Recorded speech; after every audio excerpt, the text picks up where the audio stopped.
মুস্তাক ফুল বা মোরতাক ফুল প্রাধান্য ছিল এটার মানে বইয়ের ভাষায় বলে পাটি বেত। এগুলো পাটি বানাইতে পাটি বেতের ঝাড়। আগে বেতগুলোকে কেটে নিয়ে সিদ্ধ করে তারপরে চামড়াটা পাতলা করে নিয়ে শীতল পাটি বানায়। সিলেটের শীতল পাটি বিখ্যাত। এই মনোহরগঞ্জ মহিষাতুয়া এলাকায় বা বসইয়াতে প্রত্যেক বাড়ির আশেপাশে দেখি এই গাছ। এখন ম্যাডাম এগুলো বেশি মুস্তাক কাটি বিছান মানে বিক্রি করতে মানে ওই আস্তে আস্তে এখন ওই প্লাস্টিকের জিনিস ব্যবহারের কারণে মুস্তাকের আবার কদর কমে গেছে। প্লাস্টিকের মাদুর ব্যবহার করে। আগে শীতল পাটি ছিল, শীতল পাটির মতো পাখা।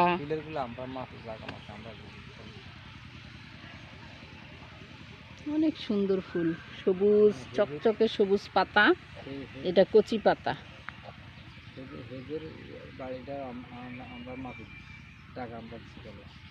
কচি পাতা আর এই যে ফুল, অনেক সুন্দর ফুল। দূর থেকে দেখতে পুরা ঝাড় ভালো লাগে। আমি যখন আসি, আসার সময় পুরা রাস্তায় দেখি। এবারে তো আমি ভালো একটা খবর শুনলাম আমাদের কেন্দ্র নাকি আমাদের কলেজে। না, আমাদের ছাত্র যায় বের শাশুড়ি জানেন।